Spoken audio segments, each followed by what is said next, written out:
That's right, ladies and gentlemen. It's a celebration on the Fantasy Football Breakdown. Welcome back to the final episode of I Hate Fantasy Football for the 2021 season. This is the last week we have to tolerate putting up with this garbage as we go on a little bit of a hiatus after this week. We no longer have to watch the garbage of fantasy football. We no longer have to try to figure out who's going to go on the COVID list Sunday morning or which of the 27,000 questionable players today are actually going to play, and then which non-questionable players like Alex Collins are going to get scratched at the last second out of nowhere. So as the fantasy football season comes to an end, we are back for one more run. I'm your host, Wayne Cavati, and joining me as always is Fanduel Fee and Mr. Dunton Fee. How are you? I'm good. Hanging in there. It's actually snowing outside, so that'll be interesting and see if it sticks or not. But things are good. I'm excited. I made the playoffs in our league, so that's always good. I think I missed the playoffs in 3 other leagues though. So I mean, I have to win. As is fantasy football this year. I have to win this week to make the playoffs in my other league, and half my team is on a bye because there's still buys, and it's unacceptable. I mean, it makes fantasy not fun when I have Jonathan Taylor, right? You're telling me I have to go into the most important game of the season without my best player because of a scheduling mess up? Like, come on. If he was injured, it was one thing. Anyway, Dutton, how are you? I'm great. Fantasy wise, I'm in the weirdest predicament. I could miss the playoffs or win my division. Yeah, that's crazy. That's insane, right? That is completely insane. It just shows you, I don't understand fantasy football this year. I mean, but then I don't understand football. Like, did the Patriots and Bills play a football game the other night? Was that football? That was wild, man. Mac Jones going 2 for 3, only throwing 3 passes all game long, and then them still winning the game is just, I don't know, man. Let me tell you, if there was ever an advertisement, I feel like that's unacceptable for the Eli and Peyton show, it was this past Monday night's game. Watching those two talk about the fact that Mac Jones had 1 pass going into the 4th quarter was amazing. Like, it was baffling. I feel like we talk about it every week about how the Eli and Peyton show is great. It's fantastic. You don't watch the game though. That's the problem. Like right. Well, yeah, but let's be honest. Other than this week, how many Monday games did you really want to pay attention to? Other than if you saw your fantasy guy running down the field, it's fun to listen to that. It's true. I want to go back to Jonathan Taylor, right? Jonathan Taylor is easily 1-1. If things end the way they do going into 2022, he'll be 1-1, right? Right. I would think so. Yeah. He's hands down without the best player in fantasy this year. Let's go through round 1, shall we? Before we close out this shit show of a season. But first overall pick, Christian McCaffrey. How'd he turn out? Well, I had him. I'd probably have won my division and be a much better team than I am right now. So not very well. Second overall pick, Dalvin Cook. Off-field issues, and honestly do not know if he's going to play week to week. He's already missed 4 weeks. He was a limited participant today. The guy's a nightmare. Second overall pick. Hold on, really quick. Hang on. Even the games he played, the difference is at least when CMC played the first 3 weeks, you were getting CMC points. The games Dalvin played, you were not getting second round pick points. That's true. Go ahead. Eric Henry, pick number 3. Where is he? Done for the year. Alvin Kamara. Where anyone see him in the last 5 weeks of the fantasy football season? I haven't. Been hurt. Travis Kelce. Chiefs have been having a terrible offensive season. What do you have? 15 yards last week? Big week for Travis Kelce. Aaron Jones obviously missed some time. Several he was okay times. For a while. He was doing well. He was a bright spot for a while. He was. But Jonathan Taylor, as we mentioned, the only saving grace of the first round. Zeke, nah, not good. Saquon wasn't even healthy until maybe last week. I would just like to say one thing about Saquon. I said at the beginning of the year, I'm pointing on my screen. You did. That he was a 2nd round pick at best. You did say that. Best. You did say that. And it turns out he probably wouldn't even be a good 2nd round pick. 3rd, fine. I'll give you a 3rd. Maybe a 4th round at this point. And then Devonte Adams. Meh. right? He had That's two what good I'll games. Meh. He's had some good games. He has. But so, all right. So I'm going to recap what you said. So really, that was our league first round. Anybody who picked 6 or later got the best value. Yeah, 1 through 5 sucked. Yep. And that was those top 5 picks were the general consensus 5 picks. You know, that's the way it went in most leagues. At least PPR leagues, we should say, with Travis Kelce being up there as high as he was. I'd like to know how Allentown knew to pick Jonathan Taylor ahead of Zeke. Because they're Allentown. Yeah. For the listeners, You know what I mean? Talking about our league. Well, everyone said but the thing with Jonathan Taylor, because I took him in my other league, was that you were gonna have to find. I mean, obviously you weren't going to sit him, but you were going to have to find a way to win the first 3 or 4 weeks because of his matchups. But if you got through those 3 or 4 weeks, you would be heavily rewarded. And that's when he got into the AFC South, right? That's when he got into the Jets he got to play, all those teams he got to play. And it was true. Everything they said was true. Anyway. We said his name enough tonight that he's going to get hurt during the bye week, just so you know. Last week, the Lions won for us for the 3rd straight week for us. It was the 4th straight week in a row they covered the spread. They it was 7.5. They were getting 7.5 and they won. Obviously, Dutton, I see, you could get started on this week's picks, but I'm with you. I'm not picking anything else. I've picked the Lions the last 3 weeks. I'm not changing my tune. 8.5 against the Broncos. Has anyone watched Teddy Bridgewater play football? Exactly. He doesn't play football. They suck. The Broncos are awful. And they're getting 8.5 points against the Lions coming off a win. I feel like this is easy money. Like, am I wrong thinking this? So either the entire Detroit team got hurt and we didn't hear about it, or there's something wrong. Here's the only thing. First of all, I agree. 100%. The Lions are a great pick, especially getting 8.5 points. But what I'm going to say is they just won their Super Bowl. But they've covered, but they have been covering. And right, but that's the thing, right? They've been covering all year. And so they should absolutely keep this one close. So while I don't think they'll win this game, and as bad as the Broncos are, I still think they'll end up winning. The Lions should probably keep it close and still cover this game as well. But they did just win their Super Bowl, and who knows how that's going to turn out, coming in after such a high, they might have a letdown. But it won't be so bad that they won't cover 8.5. 2 scores. Broncos are not a good team. It's not like they're going to blow them out. That's like the Jets giving the Lions. I think they win. I think they win 2 in a row. I'm telling you. They've been playing good football lately. They have been in almost every game they have played this year. Really, when you look at, they've been in a lot of close games. I don't think it's a coaching issue. I think it's a personnel issue. I think the Lions have found a coach. If they could build a team around him, like I really they don't have a good player. No, exactly. Well, Swift is a good player, but he's out. So. Right. Like, I mean, so yeah, I mean, all in on the Lions. Like, yeah, not only do they cover, I think they. And Hawkinson, don't forget Hawkinson. Right. Yeah. Touchdown TJ. Fee, who do you like? I like Washington plus 4.5 at Dallas. There's only 2 or 3 games on the entire slate with a home dog. This is one of them. Dallas hasn't really shown me a lot, and Washington keeps games close. They're the scrappy team. They're basically just like the Lions. I wish they were getting a little bit more points, but I'll take 4.5 against Dallas in a divisional game at home. And that's how I'm looking. Prescott. Blake Bortles. Thoughts? Think about it. Dak Prescott's best games are when they're down by multiple touchdowns, fantasy-wise I'm talking about. He gets you the most points when they're down multiple touchdowns in the second half, and he fires. This past week, they won 27-17. He had a garbage fantasy day, right? He obviously had a good real day. They won the game. I'm talking from a fantasy perspective. Dak is Blake Bortles. There's nothing you could say to me.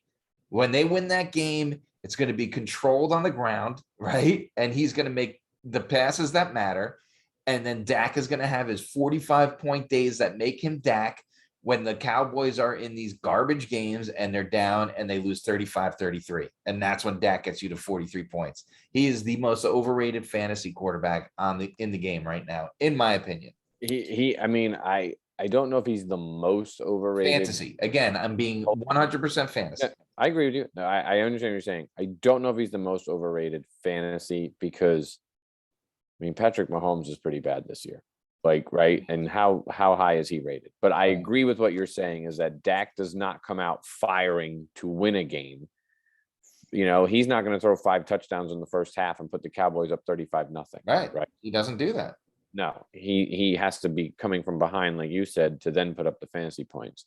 But it is hard to argue against Patrick Mahomes with what the Chiefs are doing. And they're just not scoring. Don't get me wrong. They're won, 5 games in a row? But It's odd to say this, but that's because their defense is winning those games. Offensively, they're just not firing on any cylinder right now. I don't know if they're trying to figure out their identity, and a lot of it's on Patrick Mahomes, and he's throwing interceptions that he didn't used to throw. So, yeah, I agree with you on Dak. He's getting pressured a lot, too. Right. Yeah. Well, the offensive line was the 5 new guys. We knew that coming into the season, that was going to be the question mark. So who's our lock of the week? Are we going Redskins? Or are we staying with the Lions? Well, we can't go. Lions. Oh, football team, whatever. We can't go Lions, you said? We can go Lions. We can't go Redskins because they're not a team anymore. Right. I'll go Lions. Let's do it. Lions. Biggest Lions fans, the fantasy breakdown. All right, so that means we are moving on to Fanduel Fee's stacks of the week. Don't forget, even though our show is ending, these aren't the last stacks you're going to be getting from Fee. He's going to be carrying on the stacks throughout the rest of the season, and you'll be able to see those on the YouTube channel. And hopefully I can figure out how to get them on the Spotify channel as well, which I think I'll be able to do. So you will continue to get your stacks. Last week, how did you do? Heineke and McLaurin did well. Tua was good against the Giants. Madison has been on fire. I still don't understand. I guess I understand it. He's validating it, but he's so high. He's priced so high. Yeah. So what do you got for us this week? Yeah, so this week, it's interesting. There's a lot of guys where injury kind of unlocks opportunity here. To start that off, I'm going to start at running back and talk about Dontrell Hillyard playing Jacksonville. He's actually at 7,000, which isn't like a ton of value, but the guy runs hard and he's basically got the backfield to himself. And they're playing the Jaguars. And the way he looked last week, I wouldn't be surprised if he put up some big numbers against Jacksonville this week. Also at running back, I really like Javonte Williams against Detroit. Can I cut in here? I want to go back. Yes, you can. I want to go back to, hold on. I'm going to look. Let's see. It was the mailbag episode. Somebody asked, it was probably a longtime listener. I'm looking at it right now because I have it here. It was probably a longtime listener. Actually, I think it was Dwayne of Allentown fame that asked which rookies are drafting in the first 6 rounds. And in that conversation, we all said Najee Harris and possibly Devonte Smith. And I said, you have to keep your eye on Javonte Williams and Fee. Do you remember what you said? I don't. You said who? And I said, if Melvin Gordon goes down, this guy is an absolute stud and would be definitely a top 6 round pick. And he's showing that. He's that good. To be fair, I have Javonte Williams on 4 of my fantasy teams. So I was on him earlier as well, but I do really like him this week. Melvin Gordon, I don't know if he's going to be playing or if he's not, but even if he does, coming back from injury, I still really love Javonte Williams. Yeah. I think that the Broncos should continue feeding him the ball. 100%. They're playing Detroit. Like I just said, yes, they're going to play a hard game, but I just think that the Broncos run the ball extremely well against a Detroit defense that's not entirely all that good. I also like, and he's at 6,700. I also like Antonio Gibson again this week. No McKissick, probably. They don't really have any other running backs to speak of. He's going to get a ton of volume. They're playing Dallas. I feel like they're going to want to keep Dallas's offense off the field, which means they should run the ball a ton. He's at 7,400, so he's not even priced up all that much, even after the game he had last week, which was pretty solid fantasy-wise. For your stacks, I really like Herbert again this week. Mike Williams is, well, I don't know if he's out, but he's on the COVID list, and so he's likely to not play. There's a lot of people in San Diego or Los Angeles on the COVID list right now. Yeah. So I would stack him likely with Keenan Allen, who's also on the COVID list. Isn't Keenan now on the COVID list? Is Keenan on the COVID list too? Then fine, stack him with Eckler. I'm fine with that. Yeah. I actually love Eckler. He's the highest priced running back on the slate at 9,200. I would still absolutely play him. And stack him with Herbert because it probably gets you a unique lineup when you stack a running back with a quarterback. And they're playing the Giants, who just give up tons of yards and points and everything else. While the Giants, as a team, technically keep games close and their defense is halfway decent, they still just give up. They're like a bend, don't break type of defense where they just give tons and tons of yards. So it's fantasy goodness all day long for Herbert and Eckler and whoever they decide to throw the ball at to wide receiver.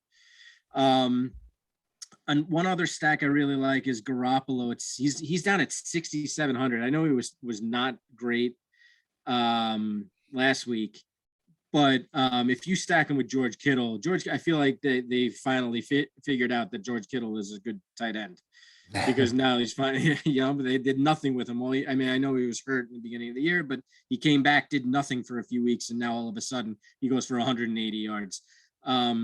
If Deebo Samuel is out again, which I think again it looks like he likely will be, I think you got to get Kittle in your lineup, and stacking it with Garoppolo, who's only 6,700, is a wise idea.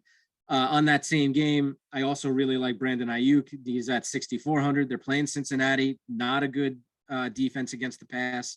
You could even triple stack that game, and then you could come back with either a T. Higgins or a Jamar Chase. I like both of them this week as well. So that's a good game to stack up. And one other guy, and I'm going to say this, but I know that there's one other person here who's not going to like it as I look at their sits. But Amari Cooper, coming off injury, I know, that he's not been all that great. If he's healthy and he gets full practices in, they're playing Washington, who's not good against the pass. I feel like Dallas is going to have to pass because they can barely run the ball. I think Amari Cooper should be a part of that because I feel like Washington is going to try to take CeeDee Lamb out of the game. Fair enough. That's what I got. I like it. So let's move on to the weekly starts and sits. Last week we killed everyone. We had been good at that since the beginning of the season, where everyone we picked was getting injured. Thielen played approximately 3 snaps. Terrible play setup. It wasn't Thielen's fault. I mean, he was hung out to dry and got drilled. Logan Thomas came back and got hurt again. We did hit on Brady, and then Myles Gaskin he's just the most frustrating. I don't even think he's startable. Like on a week-to-week basis, he's a kind of guy inconsistent. He's so inconsistent. And it's like you start him when you have a bye, right? Because you don't want to take the chance that it was inexcusable that he stunk last week against the Giants, right? Is that last week they played the Giants? I mean, inexcusable. And then he'll play like the 49ers and have 3 touchdowns. It's like you can't start a guy like that. You just can't. So I could tell you who I won't tell you ever to start again, and that's Myles Gaskin. And I probably will never draft him. Now, I've never had him in fantasy, and I don't think I ever will because he's such a conundrum. Anyway, let's move on to basically to recap, we broke everyone last week. But let's see where we are this week. And Dutton, we'll start with you for the start of the week at quarterback. Well, I'm digging deep this week because there's obviously a lot of obvious starts. But Ryan Tannehill against the Jaguars, they're not running the ball very well because we talked about it earlier. Derrick Henry's not there. And I think this is a week that the Titans, they're coming off a bye. I think it's their time to shine. So let's see what they got. Ryan Tannehill against the Jaguars. I like it. Big. I am starting Russell Wilson this week. They're playing Houston. And I think that his finger's getting better. And they gave us a sneak peek last week at what they could possibly do. Wilson looked better last week. They have no running game to speak of at all. They're playing Houston. Start Russell Wilson. Russell Wilson has said he'll waive his no trade clause to 3 teams. Have you heard this, Fee? I have not. I feel like he just doesn't care about football anymore. Yep. The 3 teams that he will waive his no trade clause for are the Saints, the Broncos, and the New York Football Giants. Yeah. New York Football Giants. The New York Football Giants have. Here's the problem with that. Okay. Here's they have Mike issue. Glennon. And how do you replace Mike Glennon? Right. Exactly. No. So The irreplaceable Mike. here's the problem. The Giants have a decision to make. They need to decide in the offseason if they're going to pick up Daniel Jones' 5th-year option for the following year. I don't know whether they do it or not. I think the only way they don't do it is if they get Russell Wilson. But the problem is that Russell Wilson is not a free agent. Okay. No, they're going to trade for him. They have to trade for him. They have two. First, so trade one of your first round picks. Okay. Fine. I would trade one of them. Yeah, trade one of your first round picks. And maybe a later round pick. Yeah, a first and a third for Russell Wilson. Do it. Sure. I would do that. But nothing more. No. Like if they want 2 first-round picks, get it. First and a third is perfect, man. I'd be on board with that. Look, as somebody who didn't want an old quarterback who was good, you're getting a 32-year-old Russell Wilson. I got a 42-year-old Tom Brady and won a Super Bowl. Yeah, but Russell Wilson just looks disinterested in football. I think he's disinterested in the Seahawks. Maybe. I think a change of scenery for him will be good. I think he wants to live the New York lifestyle. Him and his wife are much more famous than Seattle, right? I think the Giants is a great place. Fee, you should be writing letters to get Russell Wilson to come to your team. It's really a cost. I agree with you. You don't trade 2 first-round picks for Russell Wilson at 32. It's going to depend on what it's going to cost, right? Because if it's too much, I'm not on board with it. And the irony is, the whole reason Russell Wilson left NC State his senior year and went to Wisconsin is because they wanted to make room for Mike Glennon. Yeah, that's right. So there you go. All right. Oh, should I pick someone? Who's Tyler Heineke playing? Cowboys? Yeah, put him in. That works for me. All right. So who are we going with? We can go with Russ. I'll go with Russ. See what he's got this week. Texans have been really bad against everything. Sneaky good for 5 minutes of a game where you're like, huh? And then all of a sudden they become bad. Fee, get us started with running back. We spoke at length about him. I'm not going to talk too much. I really like Javonte Williams this week against Detroit. Dutton? Aaron Jones against the Bears. I think the Packers are going to start showing their dominance of how they're going to win in the playoffs this year. It's by running the ball and letting Aaron Rodgers throw when he needs to. And we're not Aaron Rodgers fans anymore on this show, but I really think Aaron Jones is the Aaron that the Packers should be feeding more. Yeah. I don't know. Let's pick somebody. Let's go with how about what's his name? Elijah Mitchell on the Niners. It's not a bad pick there, friend. It's a good one. Running the ball well. I go with Javonte though. I like Javonte here. Yeah, I do too. Let's go Tar Heels. Come on. Let's go to wide receiver. Dutton, we'll start with you. I'm going to go with Emmanuel Sanders against the Bucks because the Bucks passing defense is not very good, but it's good enough to focus on Stephon Diggs, right? Which then, and all of a sudden, despite the monstrosity that was that game the other day, Emmanuel Sanders actually had some looks and actually had more points fantasy-wise than Stephon Diggs. So there you have it. I'm going Emmanuel Sanders. Fee, got to close out going with him. Go for it. Yeah. So this was more of a personal decision for me. He hasn't been good the last couple of weeks, but it's our last show, and I had to get him in. And I honestly think he'll have a better week against Dallas, who's not really good against the pass. I'm going with Terry McLaurin. I'm really hoping that he turns it around here at the end of the season and really kind of blows up a little bit. I know it's going to be hard with Heineke because he's, he's kind of a half running quarterback, half, passing quarterback. So it's tough for McLaurin, but he's been good all year. And I'm hoping that he puts it together again against Dallas this week. I'm going to go with Russell Gage, Atlanta Falcons. He's been getting a lot of targets the last few weeks. He does get targets. I mean, there's not many other people to target. Hey. So, we got to go run TMC for the last show, right? Right. Got to be McLaurin. Right. Of course. Absolutely. All right. Let's go to tight end and Fee. We'll start with you.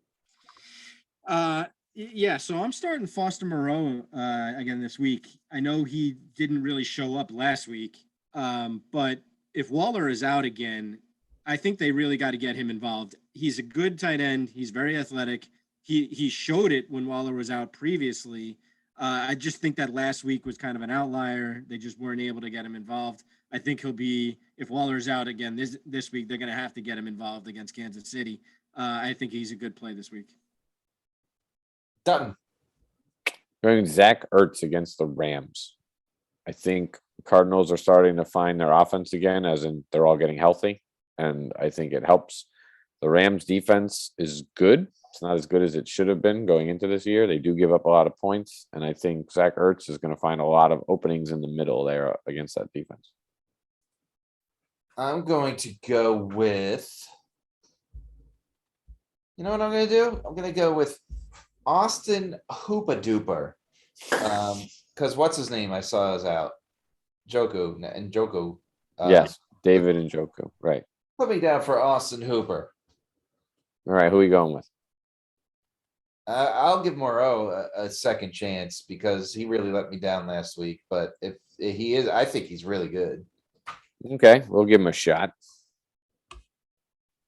All right, so Russell Wilson, Javonte Williams, Terry McLaurin, and Moroe as our tight end for our starts this week. Lock them in, win yourself some money.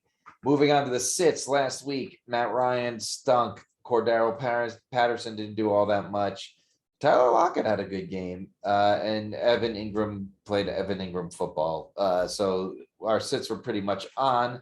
Let's move to the quarterback. I'll just agree with you two, so I'll let you two duke it out. Who you want to sit at quarterback this week? I got Joe Burrow playing against San Francisco with that pinky issue on the throwing hand. I imagine they'll try to run the ball as much as possible in this game. It's going to be an interesting go of it for Burrow. I see this being a slower paced game, and just, fantasy wise, I just don't think he puts up the amount of points that you think that he should. Dutton. I think Joe Burrow has met his fantasy ceiling for this year. I think he had it earlier on this year when he was putting up 30, 29, 30 points, and defenses have kind of figured out the Bengals. And to be fair, the Bengals have started to run the ball a lot more. Joe Mixon said to many teams, including mine. And I know you don't like him, Wayne, but he has been a fantasy star this year for a lot of fantasy teams. Yeah, he's been better this year for sure. So, I mean, I think they run the ball, and that pinky was jacked up last week. So that's why I'm sitting him. Yeah, sure. I'm good. Go Burrow. I won't argue with you. Let's move on to running back, and Dutton, we'll start with you. Sitting David Montgomery against the Packers. Packers defense in general is good, and their run defense is awesome. They're playing at home. I don't think the Bears have a solid passing game. They're trying to figure it out with Andy Dalton, right? But I'm sitting David Montgomery this week. Fee. I need to sit again this week Ezekiel Elliott. They're playing Washington. Pollard has been getting equal amount of carries. Zeke has showed us nothing, and I just don't believe in the Cowboys running game right now. I think you got to sit Zeke again. I'm going to sit. Who am I going to sit? What do we think? Let's sit. I want to say Kareem Hunt because I'm playing against him in a game I need to win, but that's a silly reason to sit some. I do agree on Zeke as well. I don't think he's really startable. You know what? Here's a guy I'm going to tell you to sit. Here's a guy that I started heavily in daily last week, and I feel like every time he has the opportunity to show he could grab the reins, he fails. So I'm going to tell you to sit Jamal Williams because, especially if Swift isn't back, I feel like a lot of people, well, me being one of them, started him last week. But I don't know. Maybe many people, because of how poorly he did when he had the full show last week, wouldn't even look at him this week. But I'm going to stick with him. Jamal Williams, don't start him for Detroit. I'll agree with Fee on Zeke. Zeke just hasn't shown it this year. No. No. Let's move on to wide receiver, Dutton. It's funny because Fee mentioned him as his surprise in his daily fantasy stacks. And my question is, does Amari Cooper play anymore? Does he play? Because I feel like I never see him on the field. He's on the field. You just never hear his match and he disappears, but that's always been Koopa Doops. You never hear his name. You never see the ball thrown to him. It's weird. Fee, I want him to be well this week. I need him to do well. I want to win my division, so I need him. But yeah, it's so hard to play him right now. Yeah, I know it is hard. It's tough with the way the Cowboys are doing, but they have no running game and they're gonna have to throw the ball. So I just feel like they're gonna get him involved somehow this week. But I don't know. So my sit this week is Tyler Boyd. He's clearly the number 4 on this team behind T. Higgins, Jamar Chase, and Joe Mixon. He's kind of been absent the last few weeks. There's only so much ball to go around. And right now it's going to those 3 guys ahead of him. I think you got to sit Tyler Boyd this week. Okay. And I will pick. Who will I pick? I would sit every New York Giants wide receiver. Why are they not going with Jake from State Farm?